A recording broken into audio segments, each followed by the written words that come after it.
जाए, मजदूरों के लिए रोजगार का इंतजाम राज्य सरकारें करें और महामारी कानून के तहत मजदूरों के खिलाफ इस बीच जो भी मामले दर्ज किए गए हैं वो वापस लिए जाएं। तो कोरोना काल में सबसे ज्यादा प्रवासी मजदूरों के लिए परेशानी रही है और उनका अपने घर लौटने का सिलसिला लगातार जारी है। इस बीच अब प्रवासी मजदूरों की इस मुसीबत को संज्ञान में लेते हुए सुप्रीम कोर्ट ने एक अहम आदेश दिया है और कहा है कि 15 दिन में मजदूरों को घर वापस भेजा जाए।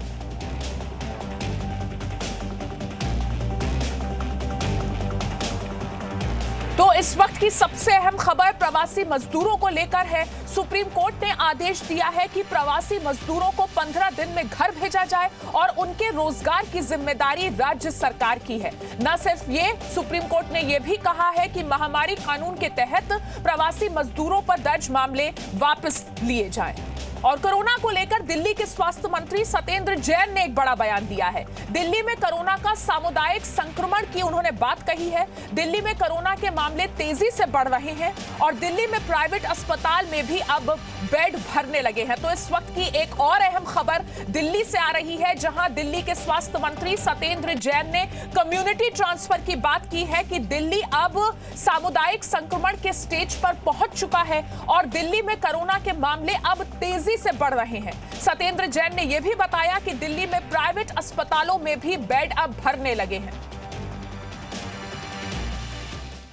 दिल्ली एक ऐसा शहर है जहां पर पूरे देश में दुनिया से जो फ्लाइट्स आई थी, दिल्ली और मुंबई 2 जगह आई थी और ये बीमारी हिंदुस्तान में नहीं थी, हिंदुस्तान में बाहर से आई थी। और जब फ्लाइट्स दिल्ली और मुंबई में आई, आज मुंबई में 50,000 केस हैं और दिल्ली में लगभग 30,000 केस हैं।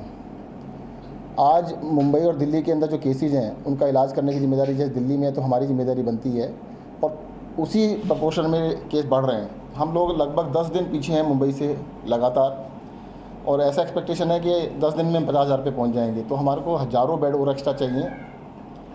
अब लोग चिंतित हैं कि भाई बाहर से भी इतने सारे लोग आएंगे जिनका इलाज कराने के लिए दिल्ली में आएंगे, तो दिल्ली वालों का इलाज कहाँ होगा, कैसे होगा।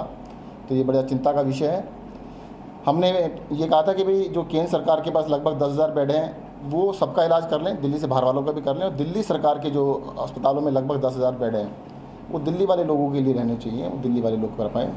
अब उसको बीजेपी के प्रेशर में आकर एलजी साहब ने उसको पलट दिया। हम जाके अभी बात करेंगे, पूछेंगे कि भाई अगर इतनी बड़ी संख्या में लोग बाहर से आएंगे तो दिल्ली वालों का इलाज का क्या इंतजाम किया जाए। दिल्ली के अंदर ये बीमारी जो सरकार ने इस बात को माना नहीं। पहले हमने बड़ी रिक्वेस्ट की थी कि भाई आप फ्लाइटें बंद कर दो, उसको 15 दिन बाद बंद किया गया। दिल्ली के अंदर बाहर के लोगों को दिल्ली में रोका गया, भाई जिसे उसको भेज देते। तो सारा उसकी वजह से दिल्ली के अंदर ये फैला था। रणदीप गुलेरिया जो एम्स के डायरेक्टर उन्होंने कहा है, परंतु केंद्र सरकार ऑफिशियली शायद इसको नहीं मान रही अभी। और गृह मंत्री अमित शाह की थोड़ी देर में पश्चिम बंगाल में वर्चुअल रैली होनी है।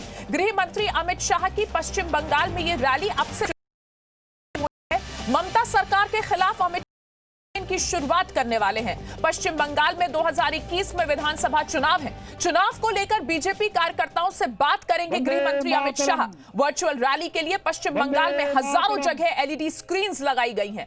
तो इस वक्त की सबसे अहम आपको दे दें, अब से कुछ ही देर में गृह मंत्री अमित शाह एक वर्चुअल रैली को संबोधित करने वाले हैं। बंगाल में, पश्चिम बंगाल में यह रैली होनी है। गृह मंत्री अमित शाह रैली अब से कुछ ही देर में शुरू होने वाली है। ममता सरकार के खिलाफ गृह मंत्री अमित शाह कैंपेन की औपचारिक शुरुआत करने वाले हैं। पश्चिम बंगाल में 2021 में हैं।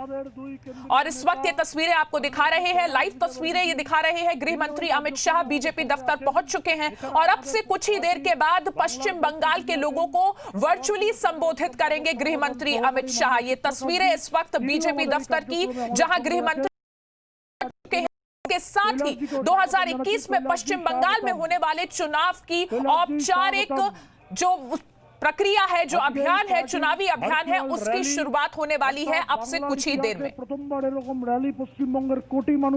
बीजेपी दफ्तर पहुंच चुके हैं गृह मंत्री अमित शाह और चुनावी कैंपेन की शुरुआत आप इसे कह सकते हैं। पश्चिम बंगाल में 2021 में चुनाव होने हैं और उसे लेकर बीजेपी कार्यकर्ताओं से अब से कुछ ही देर में वर्चुअली मंत्री अमित शाह इस वर्चुअल रैली के लिए पश्चिम बंगाल में हजारों एलईडी स्क्रीन्स लगाई गई हैं ताकि बीजेपी कार्यकर्ता गृह मंत्री अमित शाह की बात सुन सके। तो एक बड़ी वर्चुअल रैली और कोरोना काल में बदल चुका है चुनावी अभियान भी, जिसकी एक झलक अब हम देख रहे हैं।